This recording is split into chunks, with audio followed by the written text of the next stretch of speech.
우리가 계란과 함께 먹은 이것 때문에 치매가 싹 사라지고 암세포 씨를 말렸다는 거 혹시 알고 계셨나요? 계란은 침침해진 눈을 밝게 하고 뇌세포를 튼튼하게 만들어주어 치매까지 예방할 수 있는 최고의 음식입니다. 심지어 특정 채소와 함께 먹게 되면 암세포까지 씨를 말릴 수 있는 흠잡을 데 없는 보약 중에 보약입니다. 각종 성인병과 암까지 예방할 수 있다는 것이죠. 그런데 이런 계란을 어떻게 먹느냐에 따라 보약이 될 수도 있고 오히려 독이 될 수도 있습니다. 이번 영상에서는 계란의 핵심 효능 3가지를 먼저 설명드리고 암세포를 때려잡고 치매를 예방하는 가장 좋은 계란 음식 3가지와 오히려 암과 치매를 가속시킬 수 있는 최악의 계란 음식 3가지를 알아가실 수 있으니 꼭 도움이 되셨으면 좋겠습니다. 그리고 구독과 좋아요로 응원해 주시면 이 영상을 더 많은 분께 전달하여 많은 생명을 구하고 더 유익한 영상으로 보답드릴 수 있으니 많은 성원 부탁드리겠습니다.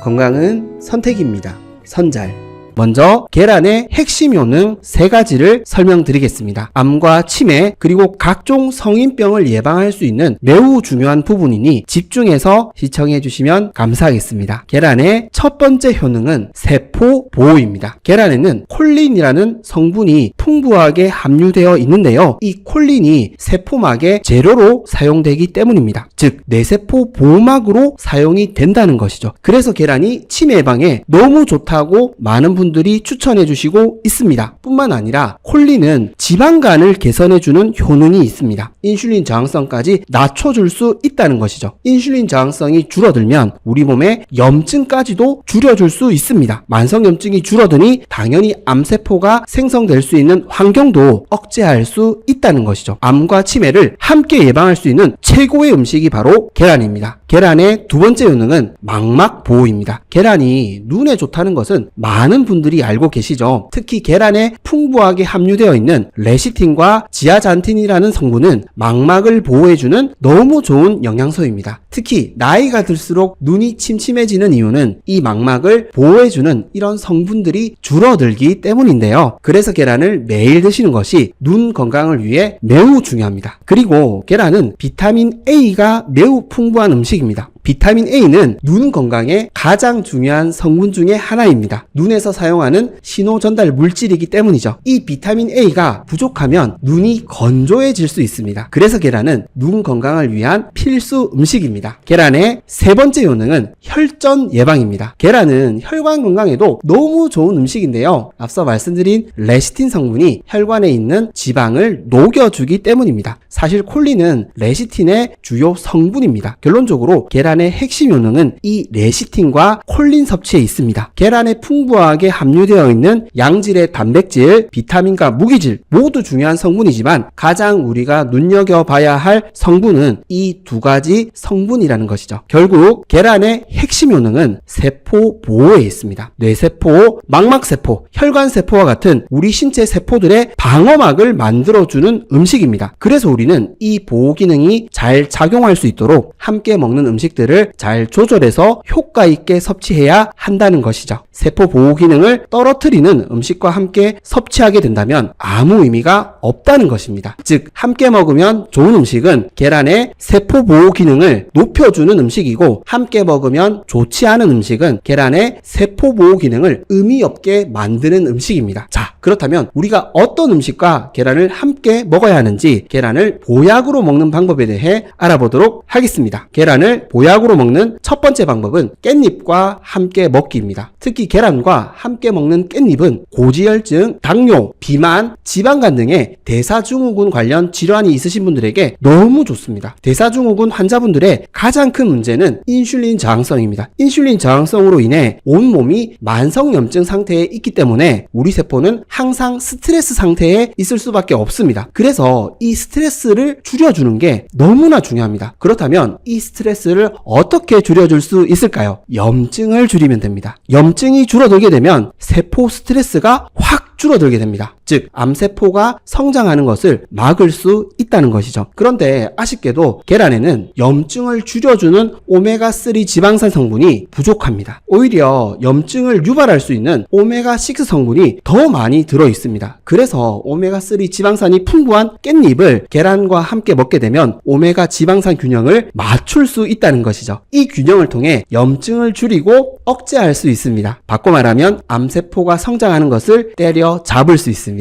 그리고 이왕이면 동물복지 계란을 구매해서 섭취하시는 것이 더 좋습니다. 오메가3 지방산 비율도 높고 스트레스 호르몬도 적게 섭취할 수 있기 때문입니다. 그리고 깻잎뿐만 아니라 들기름과 함께 드셔도 너무 좋습니다. 오메가 지방산 비율을 맞춰서 먹는 계란은 인슐린 저항성과 만성염증을 줄여주고 이를 통해 우리 세포를 보호하고 암과 치매를 적극적으로 예방할 수 있습니다. 그렇다면 깻잎은 계란과 어떻게 먹는 것이 좋을까요? 쌈으로 먹는 것이 제일 좋습니다. 깻잎에 있는 오메가3 지방산을 오롯이 섭취하기 위해서는 가열하지 않고 생으로 먹는 것이 제일 좋기 때문입니다. 계란 후라이, 삶은 계란과 함께 깻잎을 쌈채소로 드시면 되겠습니다. 암세포도 때려잡고 치매를 예방하여 더욱 건강한 삶을 만드실 수 있습니다. 계란을 보약으로 먹는 두 번째 방법은 부추와 함께 먹기입니다. 특히 계란과 함께 먹는 부추는 눈이 침침하고 안구가 건조하신 분들에게 너무 좋습니다. 눈 건강이 안 좋으신 분들의 가장 큰 문제는 혈관 건강입니다. 눈과 눈 주변의 혈관은 매우 미세한 혈관들이 많습니다. 이 혈관이 막혀 있고 좁아져 있다면 아무리 눈에 좋은 영양소를 많이 섭취하더라도 아무 의미가 없다는 것이죠. 혈관이 좁아지고 막히는 근본적인 원인은 염증에 있습니다. 특히 당독소로 인한 염증, 인슐린 저항성으로 인한 염증들이 혈관에 상처를 내고 그 상처를 치유하기 위해 콜레스테롤이 사용되면 혈관이 좁아지는 것이죠. 즉 혈관 건강의 핵심은 콜레스테롤을 적게 섭취하는 것이 아니라 염증을 줄이는 것이 핵심입니다. 계란을 많이 먹는다고 해서 혈관 건강이 나빠지지 않습니다. 그렇다면 우리는 혈관 건강을 어떻게 되찾을 수 있을까요? 바로 부추입니다. 부추는 혈액을 맑게 해주고 혈액순환을 원활하게 해주는 채소입니다. 그래서 부추를 계란과 함께 먹으면 계란에 풍부하게 함유되어 있는 레시틴을 눈 혈관에 풍부하게 공급할 수 있다는 것이죠. 앞서 말씀드린 것처럼 레시틴은 혈관에 쌓여있는 지방을 녹여주는 역할도 하고 있습니다. 혈관이 넓어진다는 것이죠. 그래서 계란과 부추를 함께 먹는 것은 우리 혈관 건강에 너무 좋은 시너지 효과를 낼 수 있습니다. 심지어 눈 건강뿐만 아니라 심혈관 건강에도 도움이 될 수 있다는 것이죠. 그리고 부추는 인슐린 저항성을 개선해주는 채소입니다. 제가 예전 부추편에서 말씀드린 내용인데요. 부추의 핵심 효능은 인슐린 저항성 개선에 있다고 말씀드렸습니다. 부추가 혈관에서 발생할 수 있는 염증까지도 줄여줄 수 있다는 것이죠. 부추와 함께 먹는 계란은 혈관 건강을 개선하여 눈을 밝게 하고 건조한 눈을 촉촉하게 만들 수 있습니다. 그렇다면 부추는 계란과 어떻게 먹는 것이 좋을까요? 함께 즐겨 먹을 수 있는 방법은 계란전과 계란찜이 있습니다. 부추 무침을 계란과 함께 반찬으로 드셔도 너무 좋습니다. 혈관 건강은 우리 몸의 기초입니다. 기초가 튼튼하면 우리 건강을 더욱 빠르게 개선하고 회복할 수 있습니다. 계란과 부추로 혈관 건강이라는 기초를 꼭 튼튼하게 만들어 보셨으면 좋겠습니다. 계란을 보약으로 먹는 세 번째 방법은 당근과 함께 먹기입니다. 특히 계란과 함께 먹는 당근은 치매 예방과 노화 방지에 너무너무 좋습니다. 치매와 노화의 주된 원인 중에 하나는 세포의 산화 스트레스입니다. 다른 말로는 활성산소 문제입니다. 우리 몸은 에너지 대사를 통해 활성산소가 많이 발생할 수밖에 없습니다. 이렇게 발생한 활성산소가 쌓이지 않게 하는 것이 젊음을 유지하고 세포를 건강하게 유지할 수 있는 비결입니다. 이때 필요한 것이 바로 항산화 성분입니다. 당근에는 항산화 성분인 베타카로틴이 엄청나게 함유되어 있는 채소입니다. 한마디로 베타카로틴 대장 채소입니다. 문제는 베타카로틴은 지용성이라는 것입니다. 즉 지방과 함께 먹어야 오롯이 흡수할 수 있다는 것이죠. 그래서 계란 노른자와 당근을 함께 섭취하게 되면 엄청난 시너지 효과를 낼 수 있다는 것이죠. 한 번 더 강조드리자면 계란과 함께 먹는 당근은 우리 몸의 젊음을 유지할 수 있게 만들어줍니다. 활성산소를 줄여주기 때문입니다. 활성산소는 우리 세포의 스트레스입니다. 세포 스트레스가 암을 만들 수 있고 치매도 만들 수 있습니다. 활성산소가 우리 몸을 늙게 만든다는 것이죠. 그래서 활성산소를 줄이는 것이 우리 건강을 위해 너무나 중요합니다. 계란과 당근 조합이 우리에게 꼭 필요한 음식이라는 것이죠. 그리고 당근은 장에 좋은 음식입니다. 불용성 식이섬유가 풍부하고 베타카로틴이 장 점막을 재생시켜주기 때문입니다. 장 건강이 좋아지면 우리 몸의 염증도 줄어듭니다. 세포의 스트레스가 줄어든다는 것이죠. 계란으로 세포를 보호하고 당근으로 세포의 스트레스를 줄여주니 치매가 도망갈 수밖에 없다는 것이죠. 사실 치매 예방에 좋다면 암 예방에도 좋습니다. 치매와 암이라는 질병의 뿌리는 염증이기 때문입니다. 그렇다면 당근은 계란과 어떻게 먹는 것이 좋을까요? 계란찜도 좋고 쌈채소도 좋습니다. 당근은 익혀 먹는 것이 더 좋은 채소입니다. 그런데 건강하게 익혀 먹는 음식이 잘 없죠. 그래서 쌈채소로 많이 드시는 것을 추천드립니다. 활성산소는 우리 몸에서 만들어지는 그름입니다. 매연입니다. 이 매연을 계란과 당근으로 싹 없애실 수 있습니다. 깻잎, 부추, 당근의 공통점은 결국 우리 몸의 인슐린 저항성과 염증을 줄여주는 채소라는 것입니다. 계란의 효능을 극대화시킬 수 있는 가장 좋은 방법은 우리 몸의 인슐린 저항성과 염증을 줄이는 것입니다. 이를 통해 세포 보호라는 계란의 효능을 배가시킬 수 있기 때문입니다. 이와 반대로 인슐린 저항성과 염증을 늘리는 음식과 계란을 함께 먹는다면 아무 소용도 없고 오히려 독이 될 수 있다는 것이죠. 그렇다면 우리는 어떤 음식을 피해야 할까요? 그 대표적인 음식 3가지를 알아보도록 하겠습니다. 첫 번째로 피해야 할 음식은 밀가루입니다. 우리가 계란과 함께 가장 많이 먹는 음식 중에 하나가 바로 밀가루입니다. 대표적으로 빵과 면이 있습니다. 이번 기회를 통해 밀가루에 대해 조금 더 자세히 설명드리도록 하겠습니다. 밀가루는 정제된 탄수화물 음식입니다. 그래서 우리가 밀가루 음식을 먹게 되면 혈당이 급격하게 오르게 됩니다. 혈당이 급격하게 오르게 되면 인슐린 호르몬이 많이 분비될 수밖에 없습니다. 인슐린 호르몬은 저장 호르몬입니다. 혈액 속에 있는 포도당을 간과 근육, 장기, 그리고 지방세포에 저장하는 호르몬입니다. 그런데 혈당이 급격하게 올라가게 되면 평소보다 더 많은 포도당을 우리 간과 지방세포에 저장할 수밖에 없다는 것이죠. 처음에는 별 문제가 없습니다. 그런데 이 비축된 에너지를 우리가 사용하지 않고 지방으로 계속 저장하게 되면 간과 지방세포는 더 이상 포도당을 저장하지 않으려 합니다. 저장하는 데에 한계를 느끼고 스트레스를 받았기 때문입니다. 그래서 간과 지방세포는 인슐린 호르몬을 거부하는 의사표현을 하게 됩니다. 그 의사표현이 바로 염증성 사이토카인의 분비입니다. 인슐린 호르몬을 거부하는 신호를 보내는 것이죠. 그런데 우리 몸은 우리 혈관 속에 포도당이 넘쳐나는 것을 허용하지 않습니다. 혈당을 낮추려고 합니다. 그래서 췌장은 더 많은 인슐린 호르몬을 만들게 됩니다. 더 많이 만들어진 인슐린 호르몬은 우리 장기에 우리 지방세포에 억지로 포도당을 밀어 넣습니다. 많이 힘들어하겠죠. 그런데 우리가 또 밀가루 음식을 먹게 되면 또 혈당이 높아지고 인슐린 호르몬은 다시 우리 장기에 우리 지방세포에 억지로 포도당을 밀어 넣습니다. 그러면 지방세포들은 이제 더 이상은 저장할 수 없다고 또 염증성 사이토카인을 분비하게 됩니다. 인슐린 호르몬을 쳐다보기도 싫은 것이죠. 이렇게 생기는 것이 인슐린 저항성입니다. 인슐린 호르몬에 저항성이 생기면 우리 몸은 혈당을 낮추기 위해 더 많은 인슐린 호르몬을 분비할 수밖에 없습니다. 인슐린 호르몬이 더 많이 분비되니 더 많은 포도당이 우리 몸에 또 저장될 수밖에 없다는 것이죠. 이 악순환을 인슐린 저항성이라 부르고 다른 말로는 대사증후군이라 부르고 있습니다. 밀가루 음식 몇 번 먹었다고 심지어 수십 년을 먹었다고 인슐린 저항성이 생기는 것은 아닙니다. 저장된 포도당 에너지가 그 즉시 다 소비되었다면 생기지 않을 수 있습니다. 문제는 우리 몸에 쌓였을 때입니다. 포도당 에너지가 지방으로 쌓인다는 것이 문제입니다. 쌓이면 저항성이 생깁니다. 결론적으로 밀가루 음식은 우리 몸에 지방으로 쉽게 쌓일 수 있다는 것이 문제입니다. 그 지방이 인슐린 저항성을 만들기 때문입니다. 그리고 인슐린 저항성이 생기게 되면 앞서 설명드린 염증이 늘어납니다. 염증성 사이토카인이라는 신호물질은 우리 몸에 염증을 유발합니다. 우리 몸에 염증이 많아지게 되면 인슐린 저항성이 또 악화됩니다. 그래서 우리가 더 뚱뚱해지고 염증이 늘어나고 당뇨에 걸리고 심지어 암과 치매에도 걸릴 수 있는 이유입니다. 염증은 암세포를 늘어나게 할 수 있습니다. 염증은 뇌신경세포를 죽게 만들 수 있습니다. 그래서 밀가루를 우리가 줄여야 하는 이유입니다. 빵과 면을 만들 때에는 밀가루뿐만 아니라 계란이 들어가는 경우가 많습니다. 아마 거의 대부분 들어갈 겁니다. 계란이 밀가루와 함께 먹으면 더 안 좋은 음식이 된다고 말씀드리는 것이 아닙니다. 우리가 계란을 가장 많이 먹는 방법 중에 하나가 빵과 면이기 때문에 이런 음식들을 줄이자는 것이죠. 계란이 들어간다고 해서 건강에 좋은 음식으로 바뀌는 것이 아닙니다. 건강에 좋은 음식을 함께 먹었다고 해서 안심하시면 안 된다는 것이죠. 이 합리화는 우리 건강에 좋지 않습니다. 우리 건강을 망치는 생각입니다. 우리가 밀가루 음식을 줄이는 만큼 더 건강한 삶을 만들 수 있습니다. 암과 치매도 적극적으로 예방할 수 있습니다. 두 번째로 피해야 할 음식은 설탕입니다. 계란과 설탕을 함께 드시는 경우가 잘 없다고 생각하실 수 있는데요. 요즘에는 계란찜에도 설탕을 넣으시는 분들이 있습니다. 그리고 계란조림, 계란말이에도 설탕을 넣으시는 분들이 있습니다. 설탕이 우리 건강에 심각한 위협을 미칠 수 있는 이유는 설탕의 절반은 과당이기 때문입니다. 과당은 지방으로 우리 몸에 가장 빨리 저장될 수 있는 영양소입니다. 비만을 가장 빨리 만들 수 있는 음식은 지방이 아니라 바로 설탕입니다. 고기를 많이 먹어서 살이 찐 분은 의외로 많지 않습니다. 그런데 설탕, 액상과당을 많이 먹어서 살이 찐 분들은 너무 많다는 것이죠. 앞서 설명드린 것처럼 우리 몸에 지방이 많이 쌓이면 인슐린 저항성이 생기게 됩니다. 밀가루보다 훨씬 더 빠르게 인슐린 저항성을 만들 수 있는 것이 설탕입니다. 더 큰 문제는 우리가 설탕을 얼마나 많이 먹는지에 대한 인식이나 경각심이 거의 없어졌다는 것입니다. 계란 요리에도 설탕을 넣는다면 이미 경계는 모호해졌다는 것이죠. 참고로 조사 기간이나 시기에 따라 차이가 날 수 있겠지만 우리가 먹는 밀가루 양과 설탕 양은 사실상 비슷한 수준입니다. 아마 밀가루는 어느 정도 드시는지 예측이 되시죠?